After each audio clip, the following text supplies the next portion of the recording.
You know what's mind-blowing? Studies show that in a job interview, you have exactly 7 seconds to make a first impression. And if you're doing it in a second language, those 7 seconds feel more like 7 milliseconds. That's such an interesting way to frame it. And when you consider that over 80% of global business communication happens in English, it really puts the pressure on. Well, here's what fascinates me about this whole topic. It's not just about language skills. Research shows that 93% of communication is nonverbal, which means even if your English isn't perfect, you can still nail that interview. That's quite surprising about the nonverbal percentage. How does that break down exactly? So get this, 55% is body language, 38% is tone of voice, and only 7% is the actual words we use. And you know what's really interesting? Studies show that interviewers make their initial judgment within the first 27 seconds. Well, that certainly puts things in perspective for anyone worried about their accent or vocabulary. Exactly right. And here's something that might surprise you. Research from Harvard Business School found that showing vulnerability in interviews actually increases your chances of getting hired by 23%. Oh, wow. That really challenges the conventional wisdom about always appearing perfect in interviews. You know what's even more fascinating? When they studied successful cross-cultural interviews, they found that candidates who admitted to language limitations but showed enthusiasm for learning were rated 40% more favorably than those who tried to hide their limitations. That makes me think about all those common interview questions, like, tell me about yourself. That must be particularly challenging in a second language. Well, here's a game-changing approach that's been proven to work. The 333 rule. 3 main points delivered in 30 seconds with 3 specific examples. Studies show this structure increases message retention by 40%. Now that's the kind of practical framework people can actually use. What about handling those tricky moments when you don't understand something?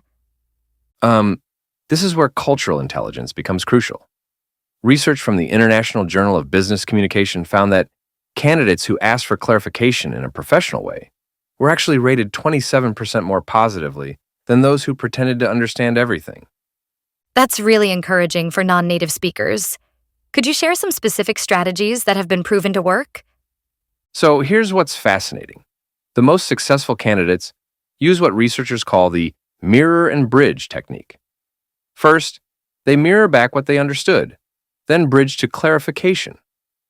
Like, if I understand correctly, could you elaborate on that specific point? That's such a smart approach to handling uncertainty. What about salary discussions? Well, check this out. A study of international salary negotiations found that using collaborative language increased success rates by 31%. Phrases like, how can we find a number that works for both parties, consistently outperformed direct requests. That collaborative approach makes so much sense, especially in cross-cultural situations. And you know what's really interesting about body language during these discussions? Research shows that maintaining open posture, shoulders back, hands visible, increases perceived trustworthiness by 42%. That's quite remarkable about the impact of posture. Any final insights about closing the interview strong? Here's something that shocked me. A study of 2,000 international interviews found that candidates who used what they call the gratitude sandwich technique, thank you plus specific interest plus future focus, were 58% more likely to move forward in the hiring process. That's such actionable advice about the gratitude sandwich.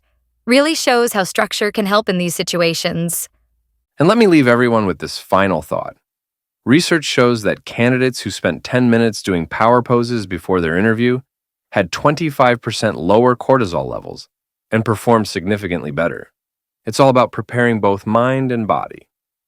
Well, that's a powerful reminder about the physical aspect of interview preparation. Exactly right, because at the end of the day, success in English interviews isn't about speaking perfectly. It's about communicating effectively and authentically. The data shows that authenticity consistently outperforms perfection.